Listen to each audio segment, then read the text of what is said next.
그날은 새로 등록한 헬스장에서 첫 PT를 받는 날이었어요. 유리병 너머로 웨이트 구역을 둘러보던 저는 단번에 시선을 사로잡는 한 남자를 보게 됐죠. 크다, 정말 크다라는 말이 절로 나왔습니다. 근육이 다부진 건 기본, 키도 크고 얼굴도 선이 굵었는데 그 남자가 바로 예전에 제 친구가 진짜 죽을 것 같아. 너무 커서 감당이 안 돼. 라며 이혼까지 고민하던 그 남편이었어요. 도대체 얼마나 크길래 사람이 죽을 것 같다는 말을 했던 걸까? 그때는 단순한 호기심이었지만 그 호기심이 제 인생을 송두리째 뒤흔들게 될 줄은 상상도 못했습니다. 평범하게 살던 제가 왜 이런 상황에 빠지게 된 걸까요? 그리고 이 만남은 어떻게 사랑과 파멸의 경계를 넘나들게 만들었을까요? 지금부터 사랑을 위해 모든 걸 걸어야 했던 한 여자의 충격적이고도 가슴 아픈 이야기를 시작합니다. 시작 전에 구독과 좋아요, 알림 설정 부탁드릴게요. 모두 무료고요. 여러분의 응원이 제게 큰 힘이 됩니다. 제 이름은 김선영, 올해 51살입니다. 대전 유성구의 한 필라테스 센터에서 강사로 일하고 있어요. 겉으로 보면 밝고 건강한 여자처럼 보이겠죠. 늘 레깅스 차림에 등을 곧게 펴고 회원들에게 미소를 지으며 호흡하세요, 복부에 힘주세요 같은 말을 반복하니까요. 하지만 그 미소 뒤에는 매일같이 무너져 내리는 제 마음이 숨어 있습니다. 결혼 25년 차, 제 삶은 그저 의무로 이어지고 있었어요. 남편 박준호 씨는 예전엔 튼튼하고 성실한 사람이었어요. 결혼 초엔 닭갈비집을 함께 운영하며 정말 열심히 살았죠. 하지만 코로나 이후 장사가 망하고 빚이 쌓이면서 모든 게 변했습니다. 남편은 점점 술에 의지하기 시작했고 새벽마다 소주 냄새와 함께 돌아왔어요. 말도 점점 줄었고 웃음은 사라졌습니다. 하루하루가 반복됐습니다. 아침엔 센터로 출근해 회원들을 지도하고 저녁엔 병원에 들러 남편의 약을 받아오거나 술로 지친 그를 챙겼어요. 집에 돌아오면 조용한 거실, 식지 않은 밥, 그리고 TV 소리만이 저를 반겨줬죠. 남편이 제 옆에 누워 있어도 마음은 이미 멀리 떠나 있었습니다. 선영아, 나 이제 정말 힘들다. 그가 그렇게 중얼거릴 때면 저는 그 말이 남편의 삶에 대한 피로인지 아니면 저에 대한 지겨움인지 구분할 수 없었어요. 가끔 거울 앞에 서서 제 몸을 봅니다. 나름 운동을 평생 해왔으니 제 또래보단 탄탄한 몸이에요. 하지만 그 안엔 생기가 없었죠. 얼굴은 웃고 있어도 눈빛은 늘 공허했고 마음은 비어 있었습니다. 남편은 더 이상 저를 여자로 보지 않았어요. 그 사실이 가장 견디기 힘들었습니다. 여자는 누군가의 사랑을 받지 못해도 살 수 있지만 여자로 느껴지지 않는 순간부터는 자신을 잃는 것 같아요. 퇴근 후 혼자 집으로 돌아올 때면 늘 휴대폰을 만지작거렸어요. 누군가에게 연락하고 싶지만 연락할 사람도 없었죠. 친구들은 대부분 아이 키우느라 바쁘고 어떤 친구는 재혼해서 제주도로 내려갔어요. 선영아, 넌 아직 젊잖아. 새로 시작해봐. 그런 말을 들을 때마다 씁쓸한 미소만 지었습니다. 새로 시작이라니 내 나이에 무슨 시작이 있을까? 어느 날은 이런 생각도 들었어요. 나는 지금 살아있는 걸까? 아니면 그저 버티고 있는 걸까? 운동복을 입고 밝게 웃고 있지만 그건 가면 같은 거였어요. 필라테스 매트 위에서는 누구보다 당당했지만 집 문을 열면 다시 무너졌죠. 텅 빈 거실에서 TV 소리를 크게 틀어놓은 채 혼자 밥을 먹을 때면 눈물이 나도 이유를 몰랐어요. 그날도 퇴근길 지하철 안에서 제 또래쯤 되어 보이는 여자가 통화를 하며 웃고 있었습니다. 여보, 오늘 헬스장에서 PT 받았는데 트레이너가 너무 웃기다니까? 그 소리를 듣는 순간 이상하게 마음이 시렸어요. 누군가와 웃으며 하루를 나눌 수 있다는 게 부럽더군요. 집에 도착해 불 꺼진 방 안에 앉았을 때 문득 이런 생각이 들었습니다.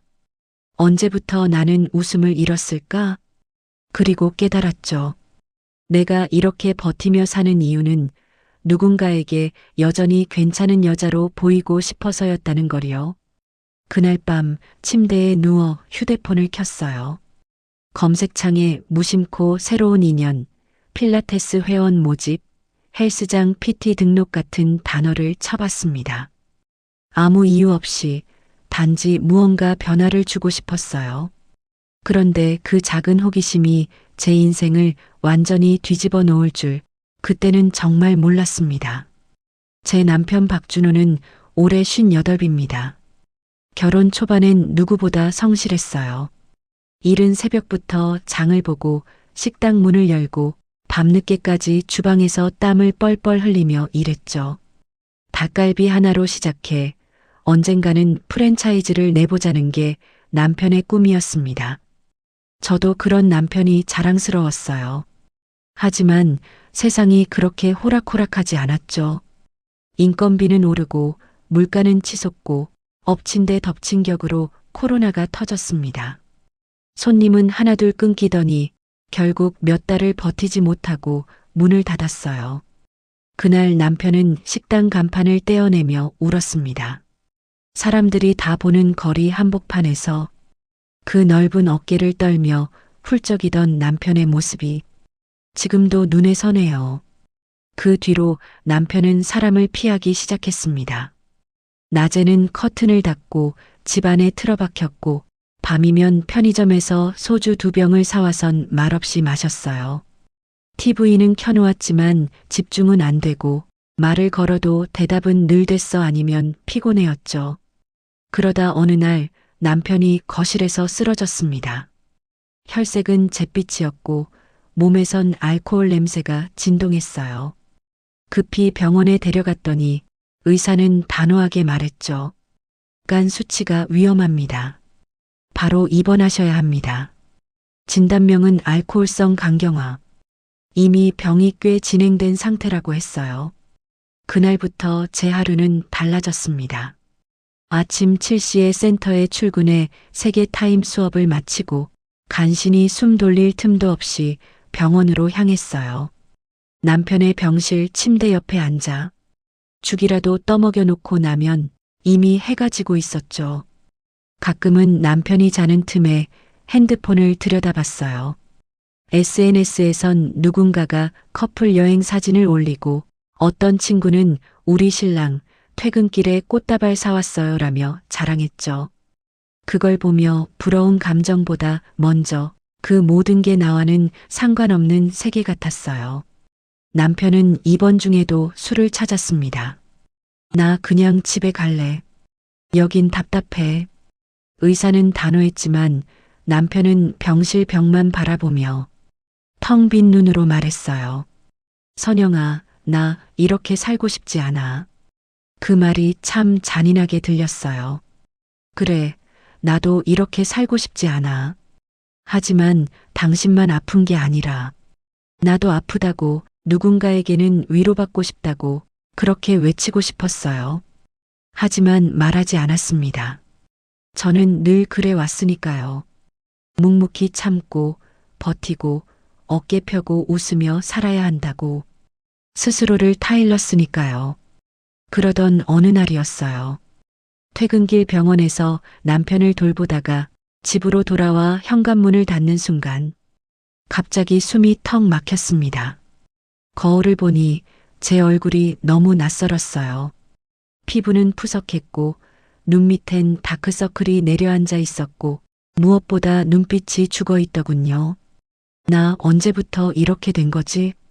운동도 하고 꾸준히 관리도 하는데 왜 내 삶은 이렇게 쓸쓸하고 왜 나는 이렇게도 외로운 걸까? 그날 밤 베개를 적실 정도로 울었습니다. 조용히 소리 없이 누구에게도 들키지 않게 그때까진 정말 몰랐어요. 그 외로움과 눈물이 결국 그 사람을 만나게 될 시작이었단걸요. 그날은 금요일 오후였어요. 필라테스 센터 오전 수업을 마치고 근처 분식집에서 혼자 김밥 한 줄을 먹고 있는데 오랜만에 연락이 왔어요. 정민지, 저보다 8살 어린 동생이자 오래된 친구였죠. 언니, 내일 시간 돼요? 우리 오랜만에 얼굴 좀 봐요. 목소리는 밝았지만 뭔가 눌려있는 듯한 기운이 느껴졌어요. 무슨 일 있어? 그냥 요즘 좀 힘들어서요. 그 말 한마디에 저는 더 묻지 않았습니다. 민지가 그렇게 말할 땐 무언가 많이 안 좋을 때였거든요. 토요일 오후 둔산동에 새로 생긴 카페에서 우리는 마주 앉았습니다.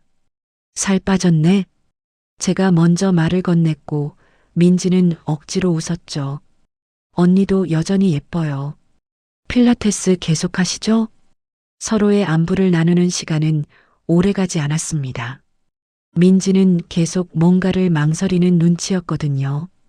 결국엔 민지가 머리를 만지작거리며 조심스레 입을 열었어요. 언니, 나 이혼할까봐. 갑작스러운 말에 저는 당황해서 커피잔을 내려놓았죠. 뭐라고? 결혼한 지 얼마나 됐다고 벌써 그런 소리를 해? 9개월 됐어요. 근데 진짜 미칠 것 같아요. 그 말 한마디가 저를 얼어붙게 만들었습니다. 더욱이 다음에 이어진 그녀의 말은 상상도 못했어요. 우리 남편이 너무 커요. 뭐가? 제가 되물었을 땐 이미 예상이 되긴 했지만 민지는 얼굴을 붉히며 입을 가렸어요. 그 잠자리 할 때요. 진짜 말도 안 되게 커서 아파요. 그게 이유야? 언니, 이게 말이 되냐고요.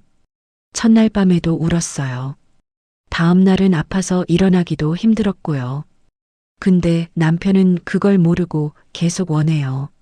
무섭고 피하게 돼요.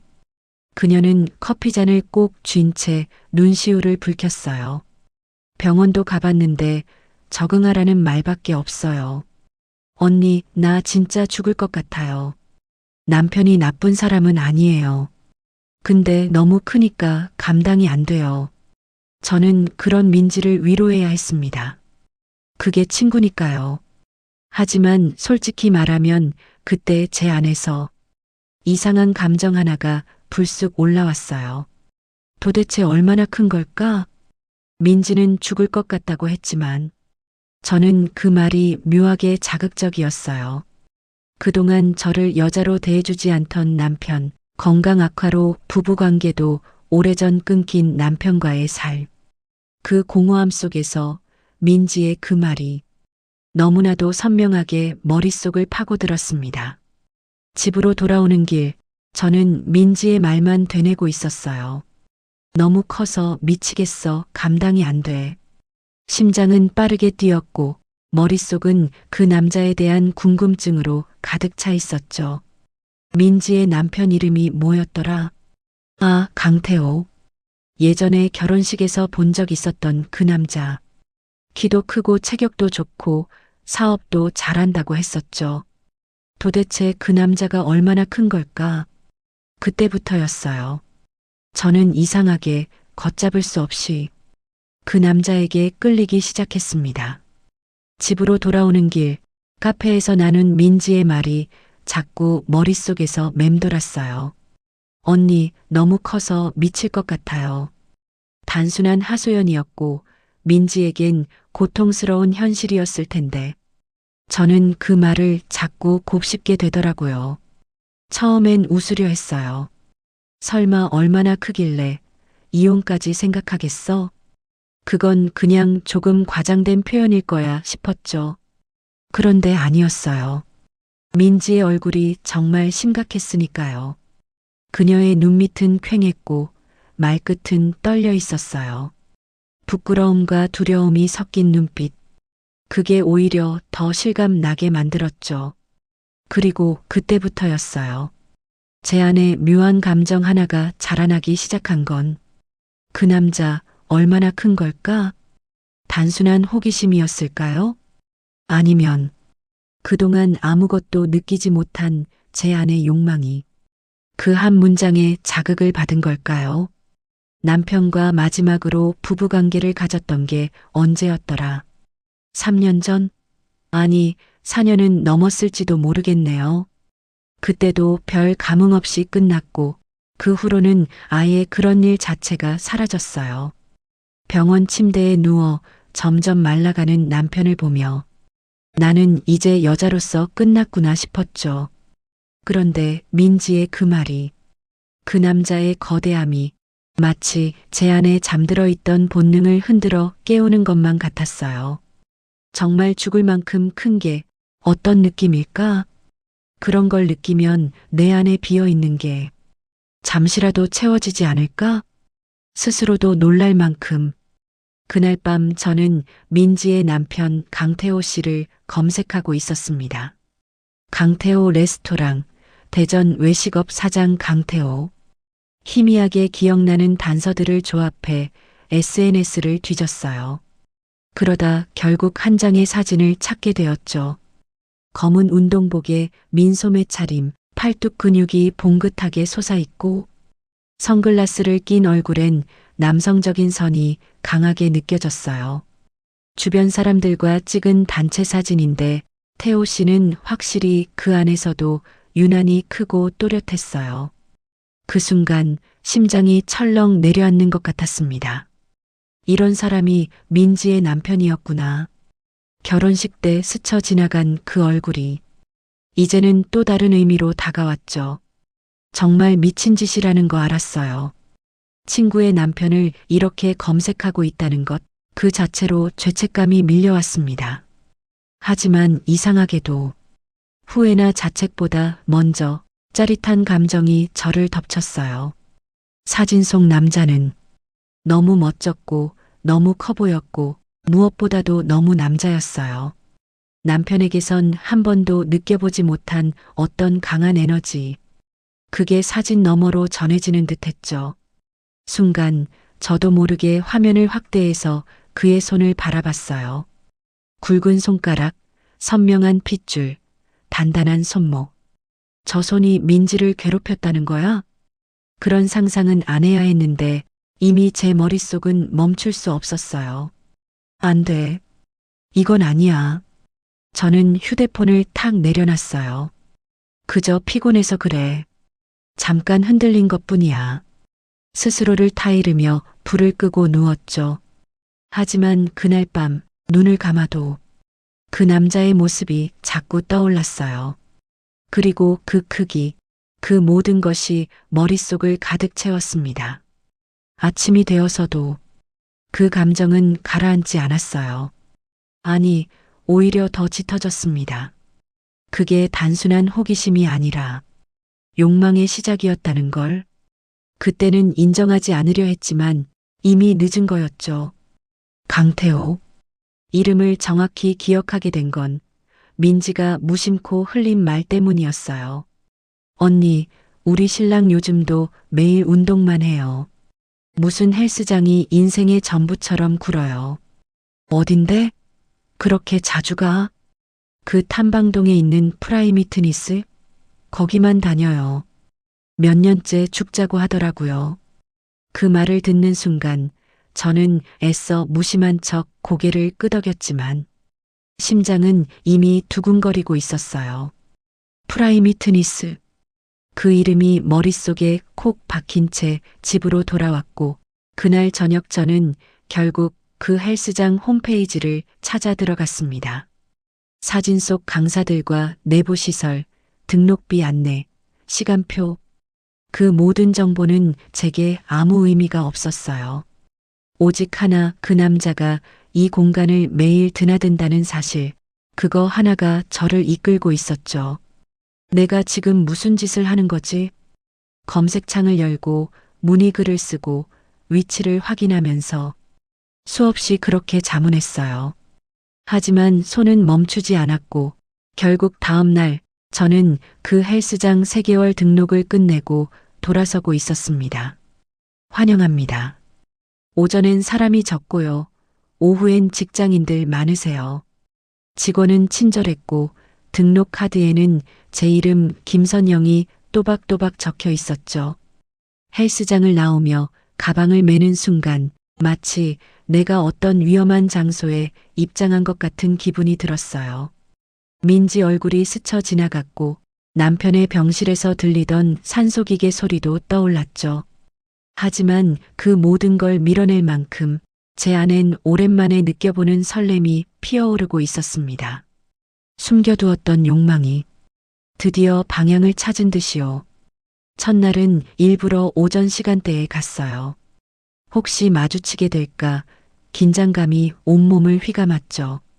스트레칭을 하면서도 러닝머신 위에 올라서도 제 눈은 자꾸만 거울 너머 웨이트 구역을 스캔하고 있었습니다. 그리고 그 사람이 들어왔습니다. 하늘색 민소매에 검은 반바지, 머리는 짧게 정리돼 있었고 목에서 어깨로 이어지는 선은 완벽했어요. 팔엔 핏줄이 선명했고 들어올리는 바벨은 보기만 해도 숨이 막힐 정도였죠. 저는 순간 그 자리에 얼어붙었습니다. 몸을 푸는 척 수건으로 얼굴을 닦는 척했지만 내내 거울 너머로 그를 바라보았어요. 민지의 말이 또 떠올랐습니다. 너무 커서 미칠 것 같아. 그 말이 이제는 구체적인 상상으로 다가오고 있었어요. 괜찮으세요? 순간 옆에서 누군가 말 걸었고 저는 화들짝 놀라 고개를 돌렸습니다. 헬스장 매니저였어요. 스트레칭 자세가 좀 무리가 될 수도 있어서요. 처음 오셨죠?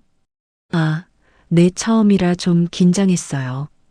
제 목소리는 떨렸고 그 남자 태호 씨는 몇 미터 떨어진 곳에서 여전히 벤치프레스를 하고 있었죠.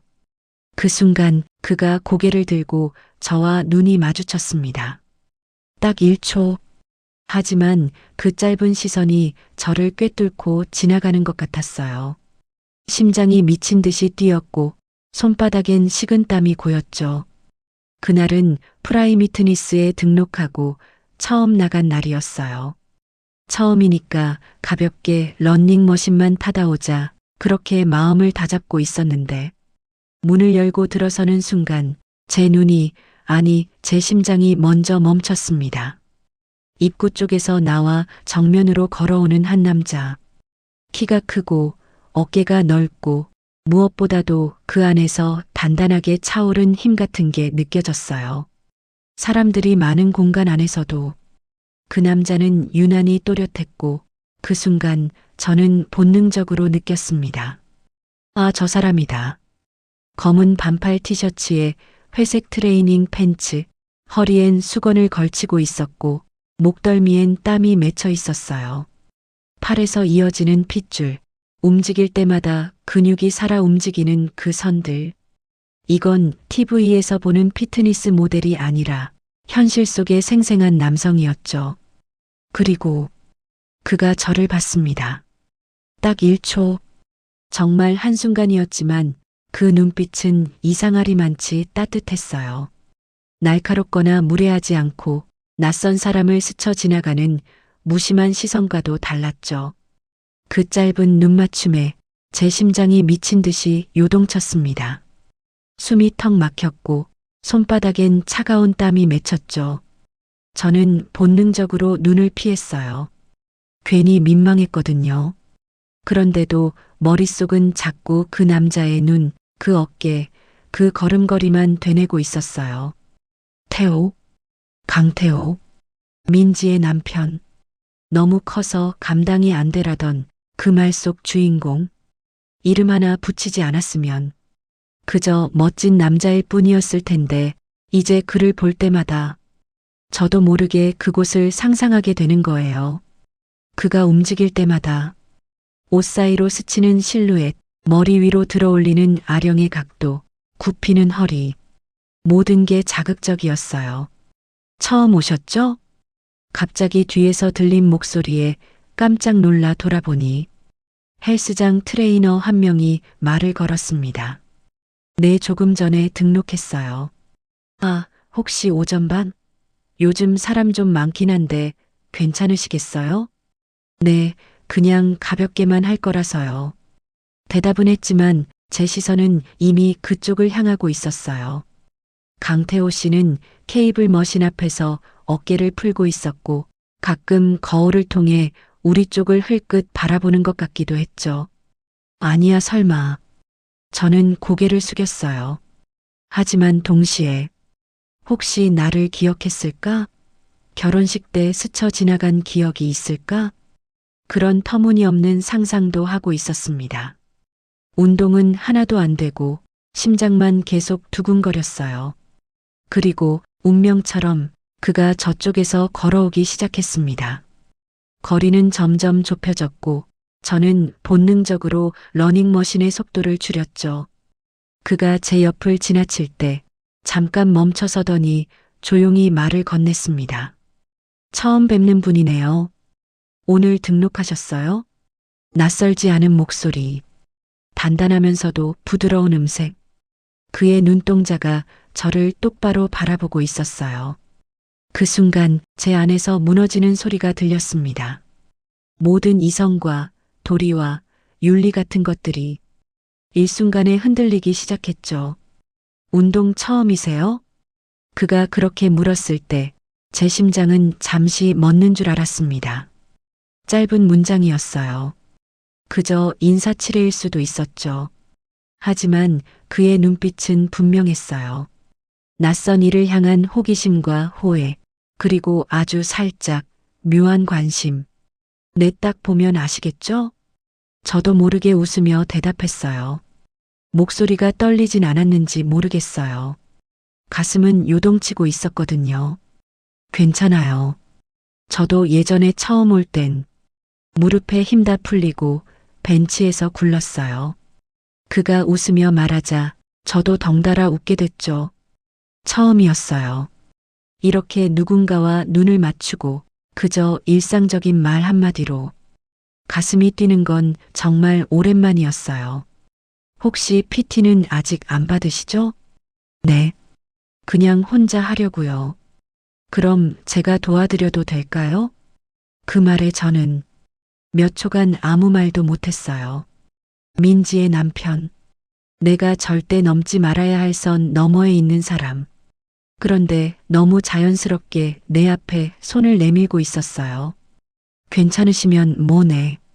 결국 그렇게 저는 스스로 선을 지우기 시작한 거죠. 그날 이후 우리는 함께 운동하는 사이가 됐어요.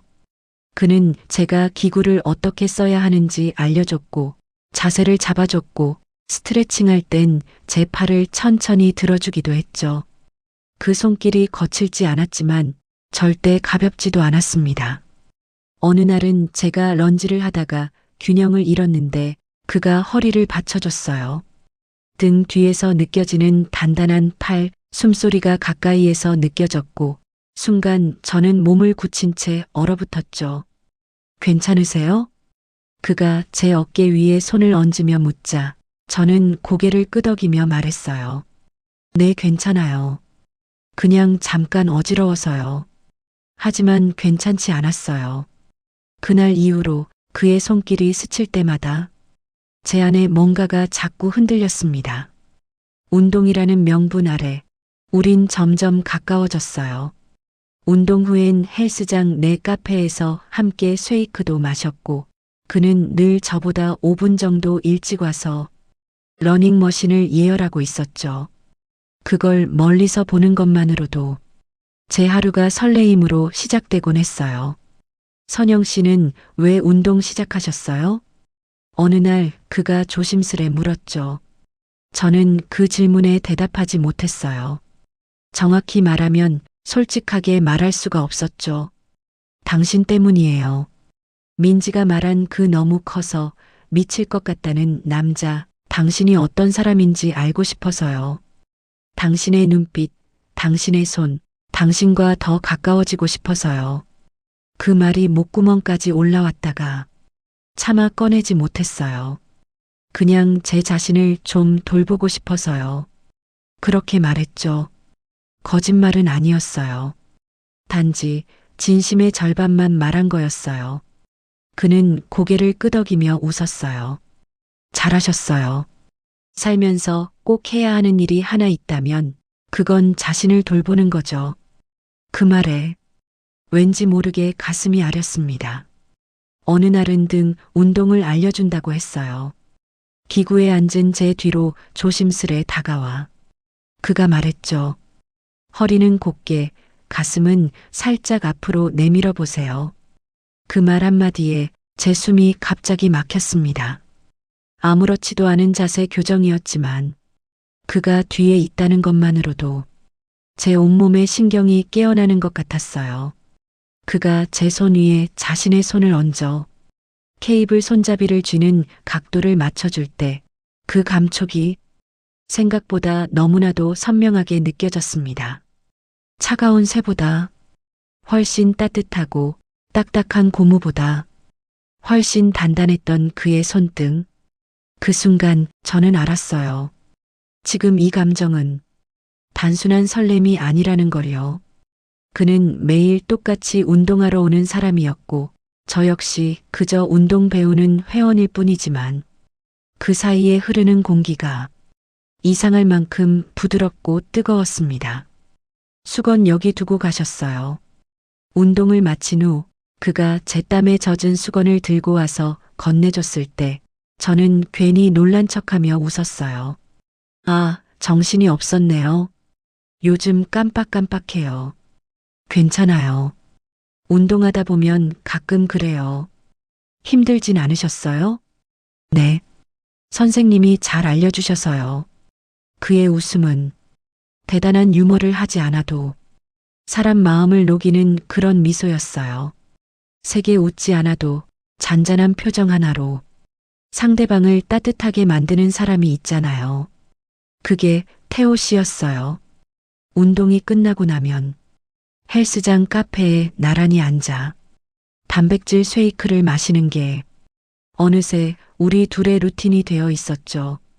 그는 늘 저보다 빨리 와서 자리를 잡아두었고 컵받침에 빨대를 끼운 쉐이크를 미리 올려놓곤 했어요. 오늘은 딸기 맛이에요. 어제보다 좀 나을 거예요. 그런 사소한 배려들이 제 마음을 서서히 녹였어요. 누군가가 나를 이렇게 세심하게 살핀 적 정말 오랜만이었거든요. 남편은 아프기 전에도 제 눈을 보며 말을 건 적이 거의 없었고 밥을 먹을 때도 휴대폰만 들여다보던 사람이었어요. 가끔 병실에서 고생했어 한마디 들으면 그것만으로도 고맙다 여겨야 했죠. 그런데 태호 씨는 제 허리를 짚고 자세를 알려주고 운동 중간에 물 좀 드세요 하고 생수를 내밀고 심지어 운동 후엔 혹시 무릎 시리면 무릎 보호대 하나 사드릴까요? 라며 농담처럼 말하기도 했어요. 그 다정함이, 그 배려가 그 팔과 그 어깨와 땀에 젖어붙은 티셔츠 아래로 드러나는 단단한 근육들보다도 훨씬 더 저를 흔들고 있었습니다. 문득 이런 생각이 들었어요. 이 사람은 여자를 어떻게 다룰까? 육체적으로도 감정적으로도 이렇게 세심한 사람이라면 그 순간 민지의 고백이 스쳤죠. 언니, 진짜 너무 커서 미칠 것 같아요. 그 말을 떠올리며 그의 팔을 보게 됐어요. 정말 굵고 단단하고 무언가를 단숨에 감쌀 수 있을 것 같은 팔. 그 안에 안겨본다면 어떤 기분일까? 그 상상만으로도 제가 얼마나 허기져 있었는지, 제 몸과 마음이 얼마나 말라 있었는지 절실하게 깨달을 수 있었습니다. 그리고 그날 밤 침대에 누워 휴대폰으로 그와 나눈 짧은 대화들을 다시 보며 저는 처음으로 스스로를 솔직하게 인정했어요. 그날 운동을 마친 후 평소처럼 단백질 쉐이크를 마시고 헤어질 줄 알았어요. 그런데 태호 씨가 조심스레 말을 꺼냈죠. 오늘 시간 괜찮으시면 저녁 같이 하실래요? 순간 심장이 쿵 내려앉았습니다. 의외였지만 그다지 놀랍지도 않았어요. 어쩌면 오래전부터 이 말을 기다리고 있었는지도 몰라요. 우리는 헬스장 근처에 조용한 파스타 집에 갔어요. 작은 조명 아래서 그는 운동할 때와는 전혀 다른 사람이었죠. 쑥스러워하는 웃음, 손끝의 떨림, 그리고 조심스럽게 제 눈을 바라보는 그 시선까지. 사실 오늘 하루 종일 고민했어요. 이런 말해도 될까? 혹시 제가 부담이 되는 건 아닐까 싶어서요. 아니요, 저도 오히려 감사합니다. 그 말이 끝나자마자 짧은 정적이 흘렀고 저는 괜히 물잔을 들었다가 내려놨습니다. 두 손이 어쩐지 어색해서 테이블 위를 스르륵 쓸기만 했죠. 그때 그가 아주 낮고 조심스럽게 물었어요. 요즘 어떠세요? 혼자 지내신다고 하셨잖아요. 그 질문에 저는 피식 웃으며 말했죠. 그냥 견디는 거죠. 사는 게 그렇잖아요. 기대도 없고 큰 바람도 없고 그냥 하루하루 숨만 쉬며 버티는 느낌? 그 순간 그의 눈빛이 변했어요. 말로 하지 않아도 제 마음을 알아챈 듯 그는 잠시 고개를 떨군 뒤 다시 눈을 맞추며 조용히 말했죠. 저도 그래요. 사실은 저 혼자 산지 꽤 됐어요. 아내랑은 각방 쓴 지도 오래고 이젠 대화도 거의 없고 그 말에 저는 잠시 말을 잃었어요. 어떻게 이렇게 비슷할 수 있을까? 서로가 다른 길을 걸어온 줄 알았는데 결국엔 같은 외로움에 기대어 이 자리에 앉아 있었던 거죠. 그의 손등이 테이블을 따라 천천히 제 쪽으로 다가왔고 저도 모르게 손끝이 닿았어요. 그 짧은 접촉이 온몸을 전율하게 만들었죠. 괜찮아요. 그가 말했어요. 지금 이 순간 후회하지 않을 거예요. 그리고 조심스레 몸을 기울여 제 얼굴 가까이 다가왔고 저는 아무 말도 하지 못한 채 그를 바라봤어요. 그 순간 생각도 죄책감도 망설임도 모두 사라졌어요. 단 하나 너무 오래 갈망했던 온기만이 제 심장을 휘감고 있었죠. 그의 입술이 제 입술에 닿는 순간 세상이 조용해졌어요. 그 키스는 격렬하지 않았지만 무엇보다 진심이 담긴 키스였어요. 우리가 얼마나 외로웠는지를, 서로가 얼마나 오랫동안 이런 순간을 기다렸는지를 전부 말해주는 듯한 키스. 나는 다른 이유 말고 그저 인간으로서, 여자로서 사랑받고 싶었던 거였어요. 오래 참아온 갈증 같은 감정이 그 입맞춤 하나에 순식간에 무너져 내렸습니다. 그리고 그날 밤 돌아오는 길에 헬스장 불빛이 멀어질수록 제 마음엔 묘한 떨림이 계속됐죠. 다음 날 아침이었습니다. 핸드폰을 들자마자 알림이 수십 개씩 쏟아졌어요. 처음엔 단순한 광고 문자인 줄 알았죠. 그런데 한 통, 두 통, 지인들의 메시지에 단어 하나가 반복되기 시작했어요. 헬스장에서 그 남자랑 찍힌 거 봤어. SNS에 사진 올라왔던데 괜찮아? 설마 진짜야? 그냥 아는 사이지? 머리가 하얘졌어요. 무슨 소리인지 몰라 두군데는 가슴을 부여잡고 링크를 눌렀습니다. 그리고 그 화면을 보는 순간 제 눈앞에 펼쳐진 건 우리가 카페 구석에서 나누던 그 짧은 키스였어요. 흔들리는 화면 속 우리는 조심스럽게 서로에게 기대고 있었고 제 표정은 부끄러움과 설렘이 섞인 딱 누군가에게 빠진 여자의 얼굴이었습니다. 그 영상은 이미 수십 개의 계정으로 공유되고 있었고 댓글에는 온갖 악의적인 말들이 줄을 이었어요. 나이값 좀 하시죠. 헬스장 카페에서 불륜 키스라니 민폐도 이런 민폐가. 저 남자 유부남 아니야? 제정신인가? 아줌마들 왜 저렇게 발정나지? 눈을 질끈 감았지만 단어 하나하나가 제 가슴을 송곳처럼 파고들었어요. 태호 씨에게 전화를 걸었지만 신호만 갈 뿐 받지 않았어요. 다급하게 메시지를 보냈지만 답장은 오지 않았고 그의 프로필 사진도 그날 저녁 사라졌습니다. 헬스장에선 하루 만에 소문이 퍼졌습니다. 샤워실에서 들리는 속삭임, 러닝머신 위에서 몰래 찍히는 카메라, 트레이너들 사이에서 건네지는 은근한 눈빛. 다 알아요. 입 밖으로는 말하지 않아도 그들이 저를 어떻게 보는지. 유부남 꼬신 여자. 자기 남편 병수 바라다 말고 헬스장에서 다른 남자랑. 어디서 감히 저런 짓을. 그중엔 제가 한때 믿고 있던 동네 지인들의 계정도 있었어요. 댓글을 달진 않았지만 영상에 좋아요를 누르고 있는 그 흔적들. 가슴이 무너져 내렸습니다. 아무에게도 말하지 않았던 제 감정, 오랜 외로움 끝에 처음 느꼈던 따뜻함, 그 모든 것이 몰래 찍힌 영상 하나에 짓밟히고 조롱당하고 있었습니다. 그리고 가장 잔인했던 건 태호 씨의 침묵이었어요. 그날 이후 그는 헬스장에 나오지 않았고 그가 머물던 시간대에 일부러 가봐도 늘 빈 기구만 저를 맞이했죠. 어쩌면 그 영상이 우리를 망친 게 아니라 현실이, 사회가, 시선이 우리의 관계가 진짜일 수 없다는 걸 증명해버린 순간이었는지도 모릅니다. 사랑이었을까요? 아니면 그냥 잠깐의 위안이었을까요? 그날 이후 거울을 보며 문득 제 자신에게 묻게 됐어요. 나는 도대체 뭘 원했던 걸까? 그가 날 좋아했던 건 맞을까? 대답 없는 물음표만 남긴 채 하루하루 제 발걸음은 다시 무겁고 조심스러워졌습니다. 핸드폰이 울렸습니다. 발신자 이름을 보는 순간 숨이 멎는 것 같았어요. 민지. 손끝이 떨렸습니다. 하지만 도망칠 수 없었어요.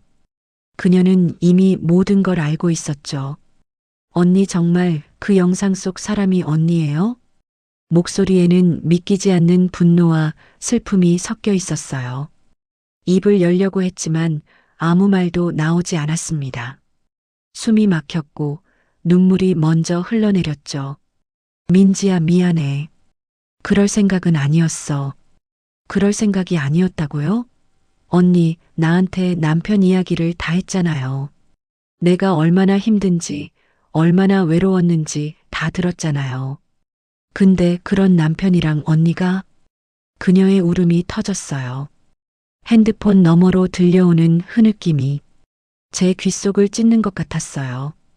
민지야, 제발 내 말 좀 들어봐. 나도 나를 통제 못했어. 그게 사랑인지 외로움인지 구분도 안 됐어. 언니 사랑이요? 내 남편을 뺏어놓고 사랑이라고요? 세상에 그렇게 더러운 사랑이 어디 있어요? 그녀의 목소리는 점점 떨리고 마지막에는 분노로 바뀌었습니다. 언니, 나 이제 언니랑 끝이에요. 죽을 때까지 언니 이름 다시는 입에 올리지 않을 거예요. 뚝. 전화를 끊는 소리와 함께 세상이 멈춘 듯 고요해졌어요. 그날 밤 저는 침대에 앉아 한참을 울었습니다. 눈물이 마를 때까지, 울음이 더 이상 나오지 않을 때까지 모든 게 무너졌어요. 태호 씨는 사라졌고 민지는 돌아섰고 헬스장도 더 이상 제 자리가 아니었어요. 그리고 며칠 뒤 마지막 충격이 찾아왔습니다. 보호자님, 환자분 상태가 급격히 악화됐습니다. 빨리 오셔야 해요. 병원에서 걸려온 전화였어요. 손에 들린 핸드폰이 덜덜 떨렸습니다. 머릿속이 하얘지고 다리가 풀려 계단을 내려가다 넘어질 뻔했어요. 병실에 도착했을 때 남편은 산소호흡기에 의지한 채 힘겹게 숨을 몰아쉬고 있었어요. 눈을 뜨더니 희미한 미소를 지었습니다. 선영아. 그 한마디에 눈물이 쏟아졌어요. 여보, 나왔어. 이제 괜찮을 거야. 그는 천천히 고개를 저으며 말했죠. 미안하다, 남편 노릇 제대로 못해서. 목소리가 갈라졌고 손끝이 떨리더니 산소가 새어나오는 소리만 남았어요. 여보, 여보, 제발. 제 울음소리가 병실을 뒤덮었지만 그는 더 이상 대답하지 않았습니다. 의사가 조용히 머리를 숙였고 그 순간 시간이 멈췄습니다. 나는 그 사람에게 끝내 미안하다는 말조차 제대로 못했어요. 그가 병원에 누워있던 동안 나는 다른 남자의 품에 있었으니까요. 그 죄책감이 몸 안 깊숙이 박혀 숨쉬기조차 힘들었어요. 장례식 내내 나는 울지도 웃지도 못했습니다. 민지도 오지 않았고 태호 씨도 보이지 않았어요. 조문객들의 시선이 가시처럼 날아와 제 가슴에 꽂혔습니다. 불륜녀가 남편 상 치른다더라. 그런 말들이 들려왔지만 아무 말도 할 수 없었어요. 그냥 그가 마지막으로 남긴 말만 계속 떠올랐습니다. 너 행복하게 살아라. 이제라도 내 마음대로 살아. 그 말이 오히려 더 잔인하게 느껴졌습니다. 세상에 남은 게 아무것도 없었어요. 사랑도 친구도 가족도 심지어 제 자신조차 사라져버린 기분이었죠. 장례가 끝난 날 집에 돌아와 신발을 벗는데 문득 거울 속 제 모습이 낯설게 느껴졌어요. 초췌한 얼굴, 부은 눈, 텅 빈 눈빛. 마치 영혼 없는 인형 같았죠. 그날 밤 초인종이 울렸습니다. 심장이 쿵 내려앉았어요. 이 시간에 누구지? 혹시 또 헬스장 사람들이겠지? 카메라 기자? 아니면 민지? 문을 열자 그 사람이 서 있었어요. 태호. 그는 말없이 서 있었습니다. 정장 차림의 모습. 잠시 제 눈을 바라보다가 천천히 입을 열었어요. 정말 미안합니다. 이런 타이밍에 찾아와서. 그의 목소리는 늘 그랬듯 부드러웠지만 어딘가 절박함이 스며 있었어요. 전 그냥 가만히 있을 수 없었어요. 당신 남편 장례식 소식도 들었고 친구분과의 일도 다 알게 됐고 그런데도 말이죠. 그는 주먹을 쥔 손을 풀며 천천히 저에게 손을 내밀었습니다.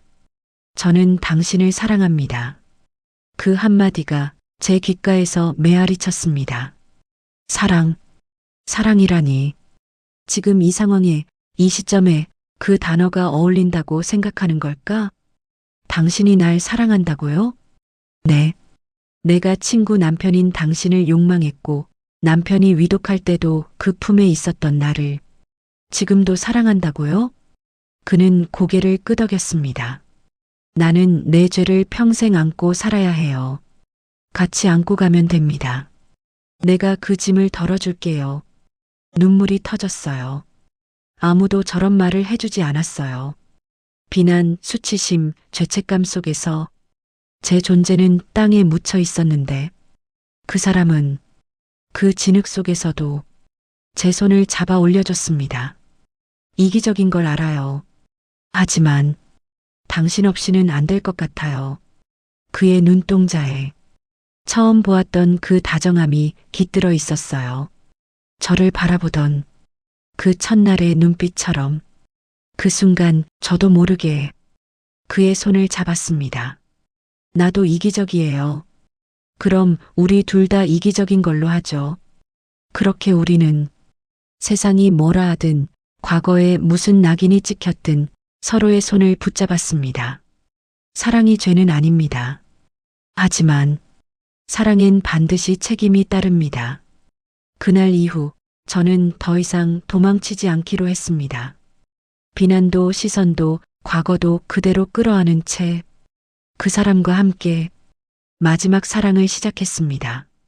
살면서 사랑이 늦게 오는 경우도 있습니다. 그리고 그 사랑이 우리의 모든 걸 무너뜨릴 수도 있죠.